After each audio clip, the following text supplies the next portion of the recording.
Hello everyone and welcome to our first video. This is a video about Charlotte and her story. So welcome Charlotte, thank you for taking time out to share with us. And today I just want you to progress really about your mental health and in your life and how you've really got on with it. So if you can start right from the beginning about your first instance with I know you had quite a lot, but just start at the beginning on the things that sort of came up to you and how you started being aware of your mental health, and then obviously what the symptoms showed up for you as well. Yeah, hi everyone watching. I hope you find this helpful. I'm excited to share my story and hopefully help other people. When you said that, when you asked that question, it was when you said aware, and I think that's really interesting. I think I've lived with anxiety much longer than I've realised. From the school system, going to a private school, doing lots of dancing, like the competitions and exams, and being in a performing arts industry, it's all about body image and being the best and being determined and comparison all the time and trying to get that job out of thousands of people. So yeah, I think it's always been there for me. Mental health has always been something that there hasn't always been a balance perhaps, but I've always been quite positive as a person and had some beautiful experiences in my life and abundance, and I've created a lot of things. So I've always sort of been aligned when I've been true to myself, and that's what I'm coming back to now. But I have what I call 7 years of darkness, and this took place when I was about 25. I'm 33 now, so I'm out of it now, or transitioning at least.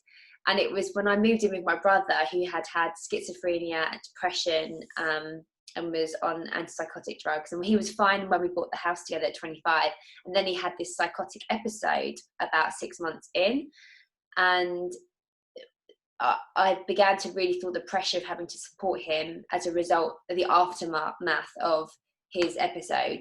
And I literally felt on my own trying to support him and run a business, and I desperately wanted to escape that. And that daily darkness and responsibility, the burden, I think was the catalyst for making decisions which maybe were a way of escaping that.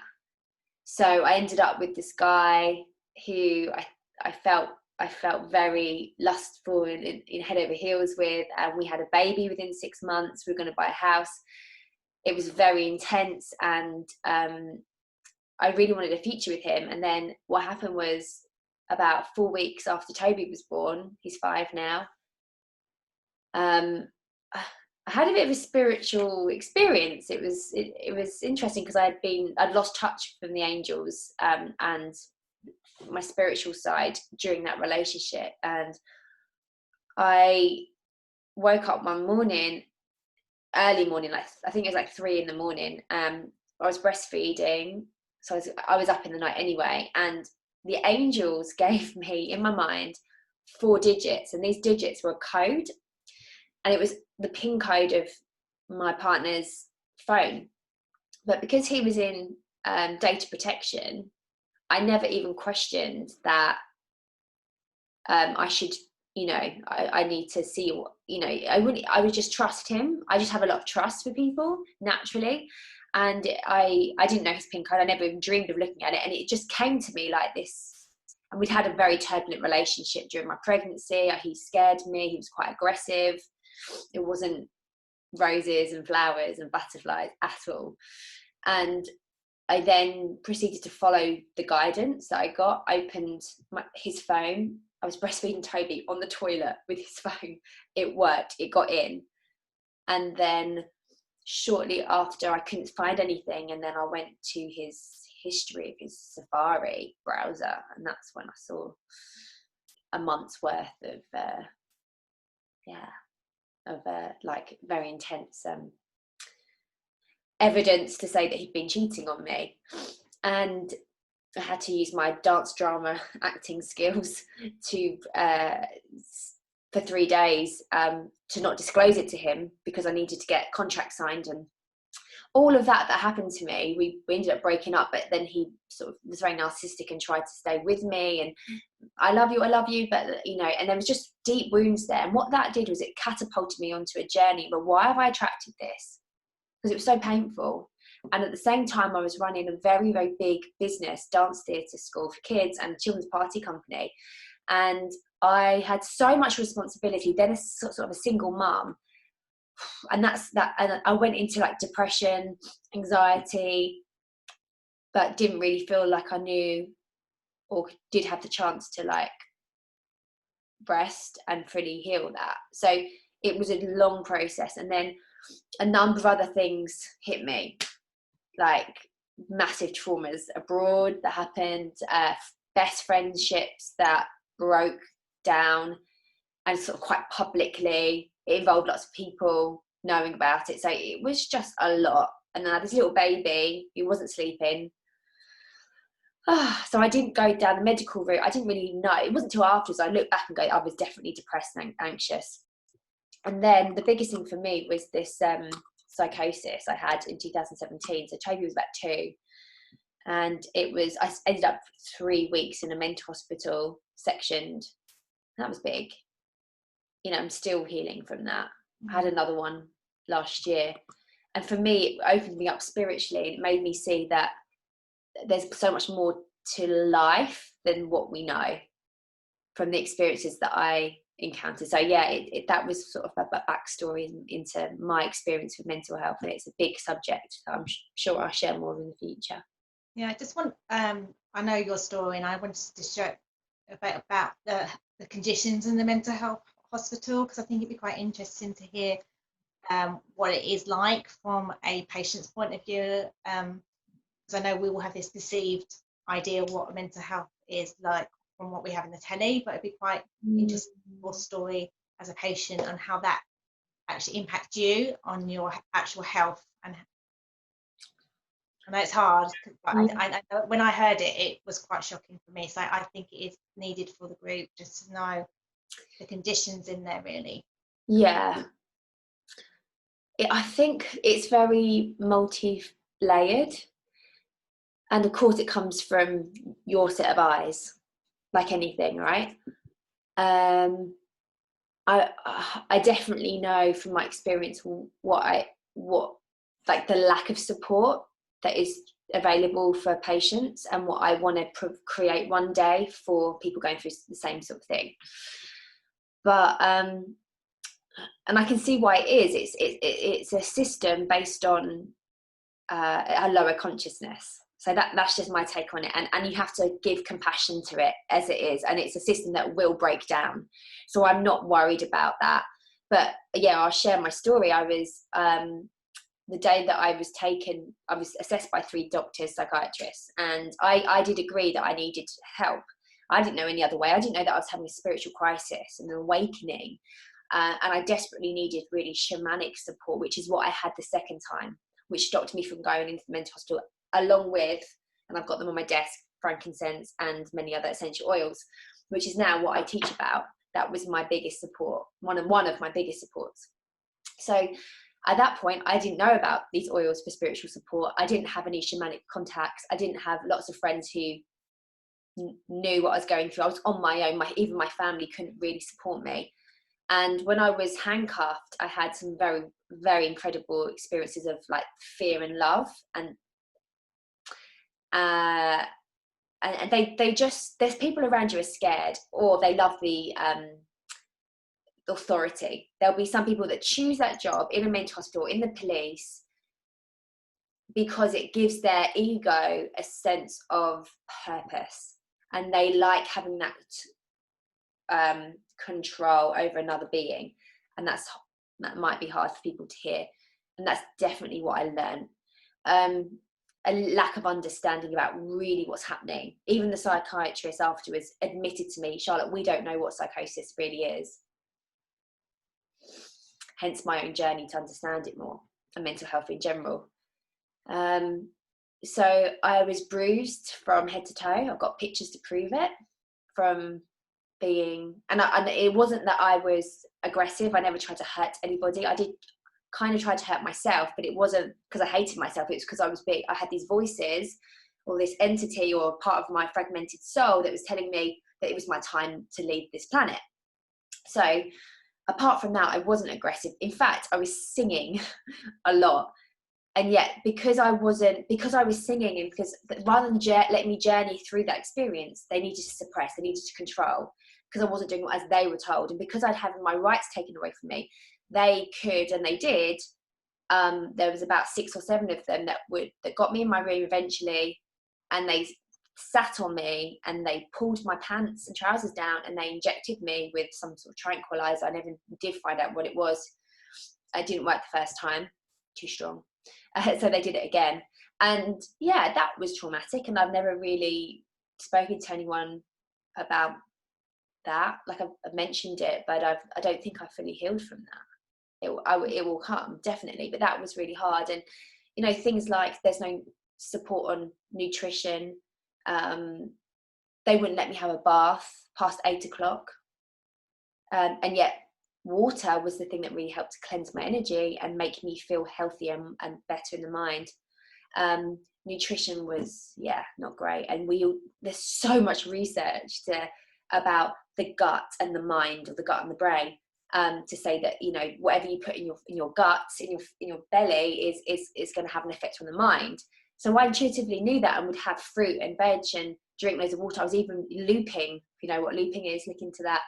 Couldn't do that outside of psychosis, because you like lose your ego during that point, or it's really like the dominant part of the experience, the ego.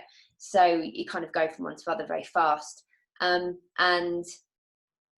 was only the second episode last year where I worked with a shaman who massively helped me and told me about root vegetables, and that you need to ground, Charlotte. All this wonderful, truthful, really effective guidance that was not available on the NHS. But I think it stemmed from them not understanding really what is going on, because they only look at the mind, not the spiritual body, not the emotional body, and the astral realms. They have any awareness or belief system about that.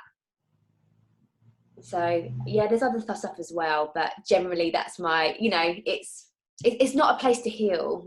I see it's a place to keep people safe and secure, and sort of, and then it's what's lacking is that unconditional love to speed up the journey. And what they do is they medicate. And I remember writing in my journal, meditation, not medication.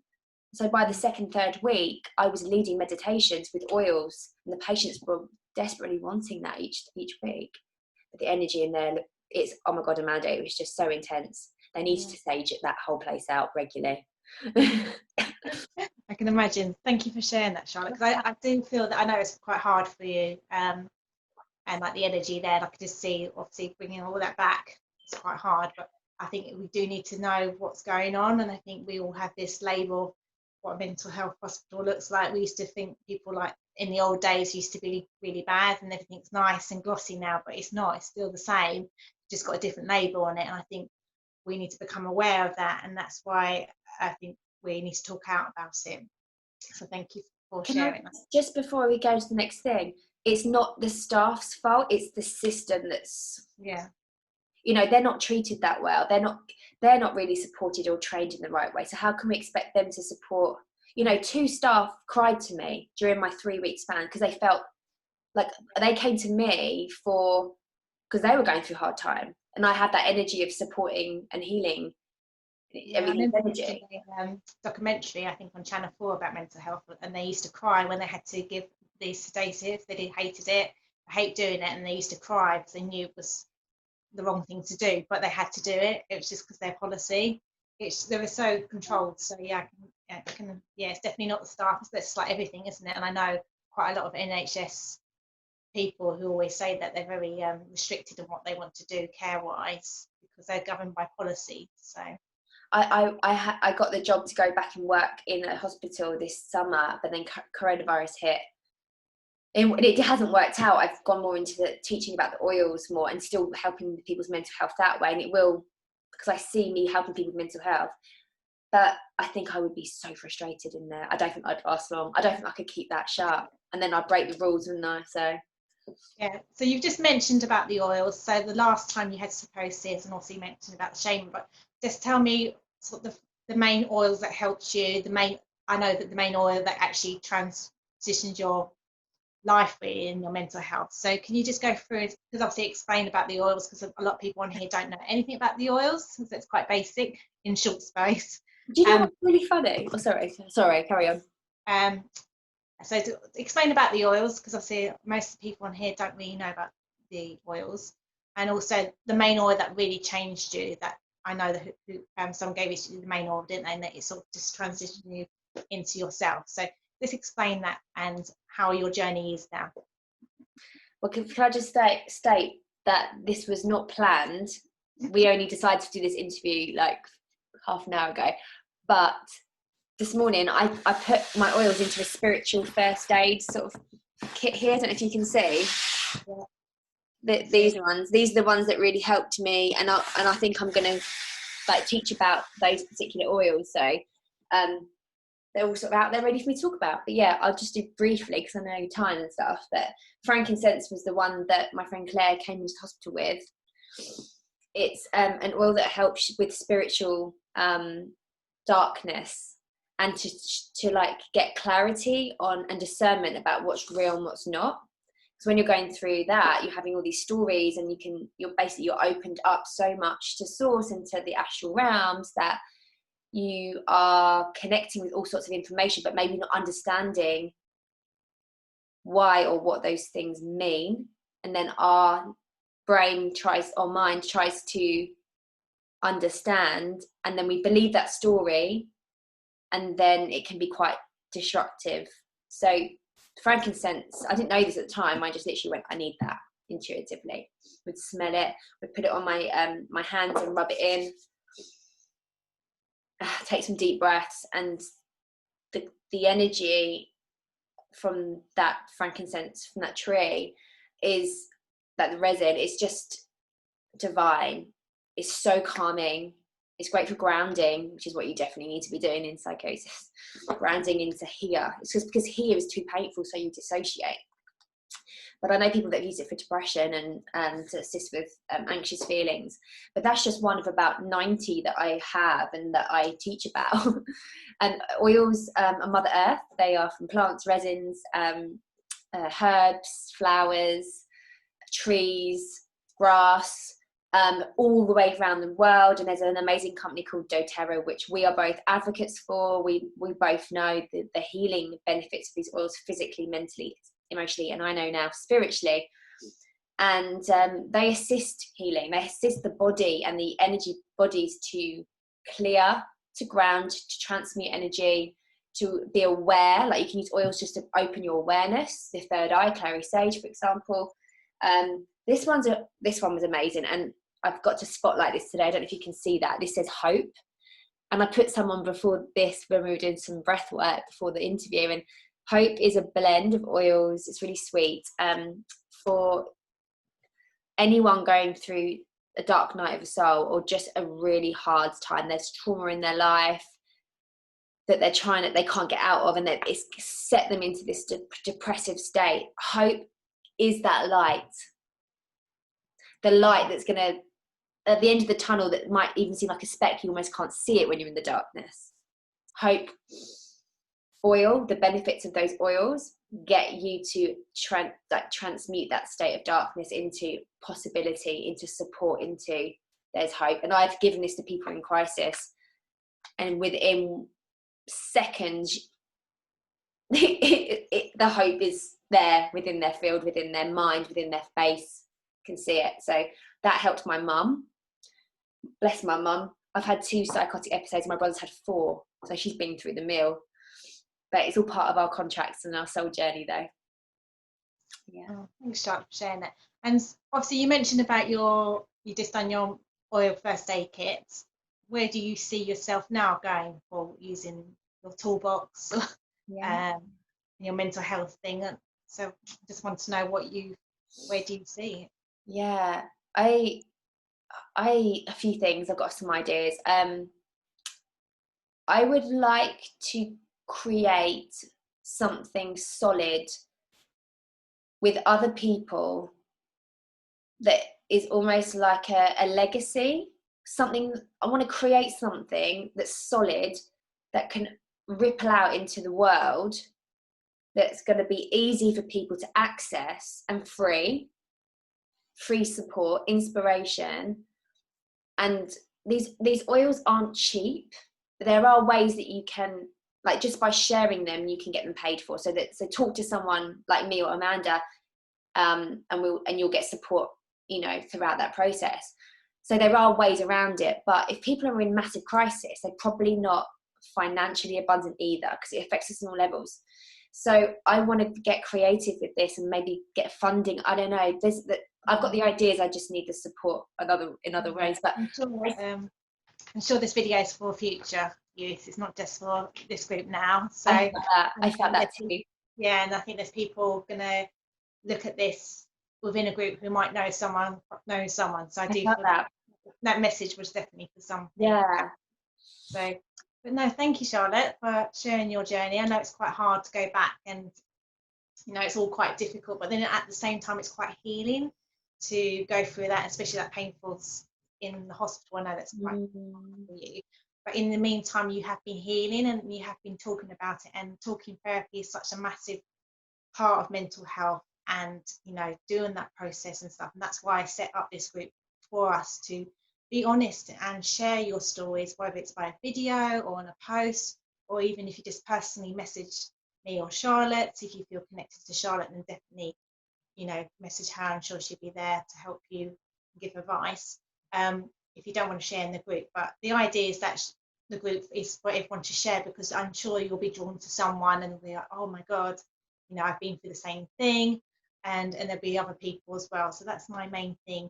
I wanted to share the group. So I hope everyone's enjoyed the video. I know I have, and I know, thanks again, Charlotte, for taking time out and sharing your story. Yeah. So take care. Thank you. Like you say, it's really good to talk about these things, because, you know, it just, sometimes it gives you like awarenesses, and it's like when you can receive the gifts, when you can understand, oh, I went through that and it's made me stronger, or I went through that and I have more discernment, and I've learned this and this. When you can discover what the gifts are, gosh, then you appreciate, I was meant to go through that. And that's true healing, I think. Yeah, sometimes we have to go for the darkest thing to get the greatest gift, don't we? And you know, we have chosen this for some reason. So I know it's whoever's out there at the moment who's probably in a really dark hole and probably can't see the light, do understand there will be a better time, and you will be much better understanding it, and you know what gift you've been given and you've learned for it. So, you know, we've all been through a dark place and come back out okay. So, you know, you will get through it, and where there's people out here, we're all in the group to help you. Yeah. Okay. Thanks for listening. So thanks everyone, and thanks Charlotte again for taking your time. Okay.